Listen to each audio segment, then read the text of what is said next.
8 years of Five Nights at Freddy's.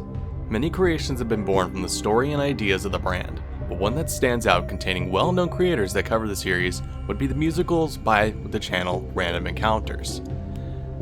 With a brand new entry recently released and another part to be released later, what better way to celebrate than to go over the rather interesting story they've been creating for their universe.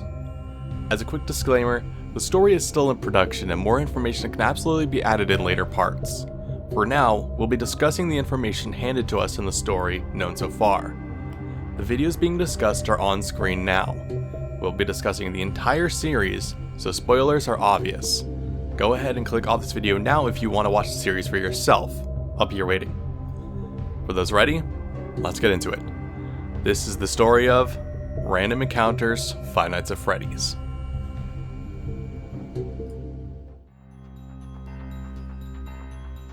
The year is 1986. Fredbear's family diner security guard Alexandra Vanessa Benedict, nicknamed Eggs, would be taking an extra unscheduled shift, eager to work and help to redesign new animatronics that would be the better appeals of the public, to the disapproval of her boss, Mr. Afton. Though, after some influence by a strange creature by the name of Vanny, Alexandra would begin designing and crafting the members of Trash in the gang, and a semblance of silly characters made of everyday objects. Though proud of her own work, Mr. Afton comes in donning his Fredbear suit, enraged by her blatant waste of time and materials. Feeling defeated, she would go to clean up the characters, though Vanny seemed to have other plans. Now with her new characters created and no more use for Alexandra, Vanny would end up killing her, though her body is never seen after the incident. One fateful morning in 1987, Afton would call up his newest employee, his nephew Mike, about a new promotion he's been given. Mike will become the manager of a brand new location being renamed to Freddy Fazbear's Pizza. Eager to make change and bring joy to kids and grown-ups alike, Mike would open the restaurant, working with the new face of the brand, Freddy Fazbear, salvaging different characters who were given new life within the establishment, including ones who would become mainstays. Bonnie, Chica, Foxy, a strange green rabbit they call Springtrap would be brought in among others, though Mike seems to dismiss some familiar faces. He orders games and entertainment, plenty to make this location the best, plus a flamethrower and chainsaw by the request of Afton for security. He'd work through the stresses of making a franchise until the fateful night of May 23rd, 1987, where he would be murdered by an unknown animatronic. Though speculated to be Springtrap by the other animatronics, there may be something else going on behind the scenes. Afton would come in to see the scene, not very upset and just going to grab another application, calling up Mr. Wants to Battle. 1 year would pass and Freddy Fazbear's would become a talking point of some sketchy dealings with missing kids and less than optimal managerial styles. With the threat of his restaurant about to be shut down, Afton would have to create a false narrative that would get heat off of him, choosing Foxy as a prime suspect for his supposed bite of 87. He would leave off to set his plans in motion, unaware of the viewer up on the pipes. This is the puppet, a primary form of security and protector to the animatronics. While they go off to tell the others of this planned hoax, Afton would leave his niece Elizabeth to wipe clean their old servers, though she has her own motive being here. She'd be investigating the death of her brother Mike, discovering a file that seemingly has information about the incident, though clicking on it would be a mistake. The file would install itself into a physical form known as Glitchtrap, being a hidden file or something much more. Meanwhile, the animatronics would go off to try to help Foxy escape. They would get the keys, all seeming so smooth, until they'd be apprehended by the previously dismissed Trash in the gang, who seemed to be working for Glitchtrap and Vanny.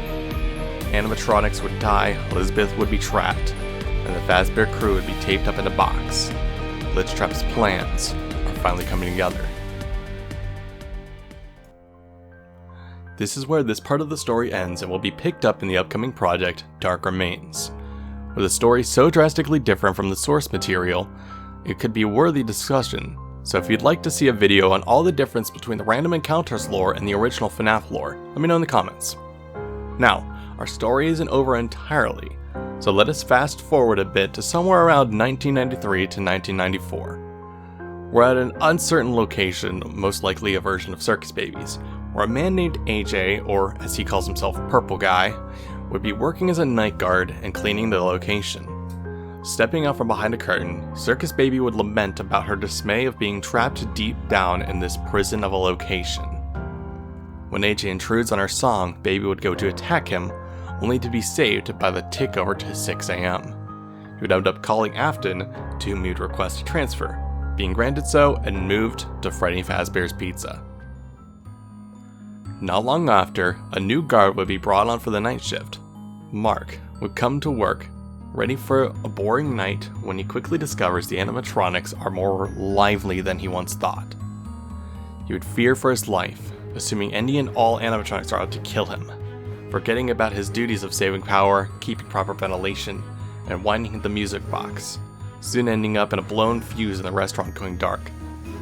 Mark closes his eyes, ready for his death, when a hand grabs his shoulder, revealed as the Purple Guy himself, AJ. Though Mark's salvation would be quickly crushed as he realizes he still has 4 nights scheduled for him to work. Mark would arm himself for the next night, his bag filled with weapons he can use to protect himself. Though he'd only end up shooting a night cleaner who was only sweeping the floor and being arrested not long after. However, he would escape from the cops after they forgot to lock the door and left for donuts.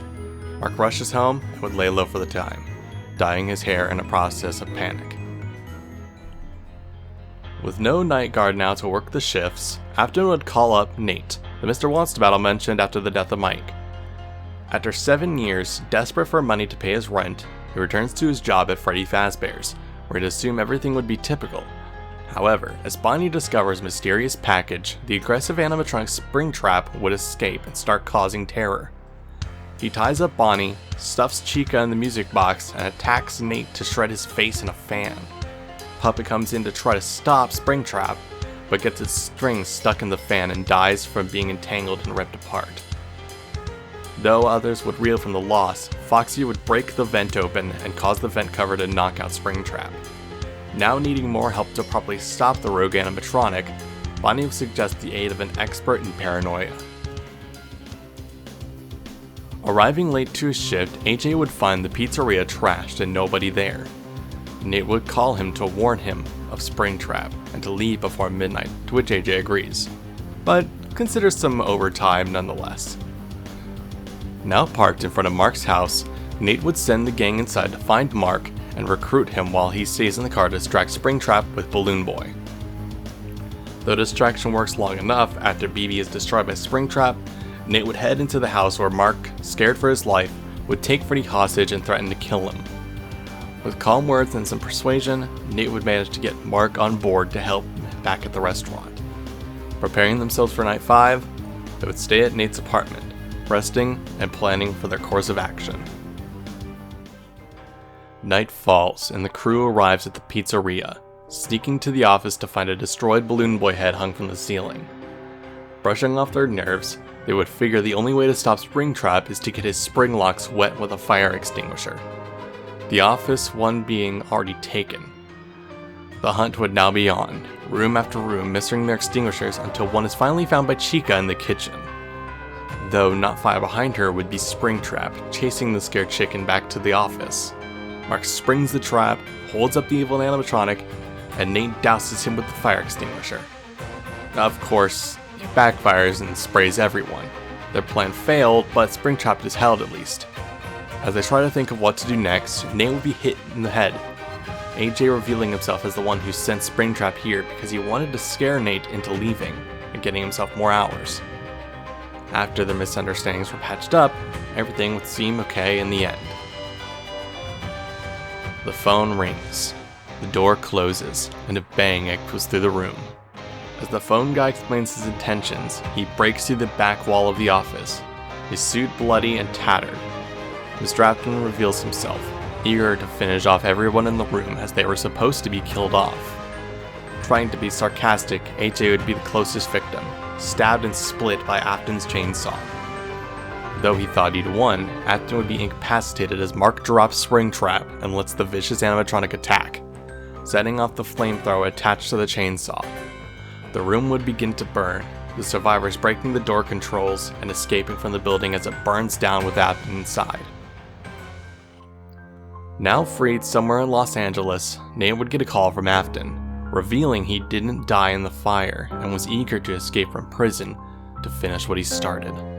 Dismissing him, Nate discards his phone and walks off confidently. With Mark relaxing on his own and the Fazbear crew making their own game development company, things seem to finally be calm. They have survived 5 nights at Freddy's. With our story concluded for the time being and a new entry to be released sometime in the future, a few questions are hopefully to be answered. With Baby set to return, will she be connected to Elizabeth like in the games? What is this sister location Mark mentioned to Nate? And is it connected to Baby? How did AJ end up coming upon Springtrap? Is Henry a part of this timeline at all? I guess we'll just have to find out when FNAF Dark Remains releases. Until then, I've been Zed Gaiath. Thanks for listening to my mad ramblings.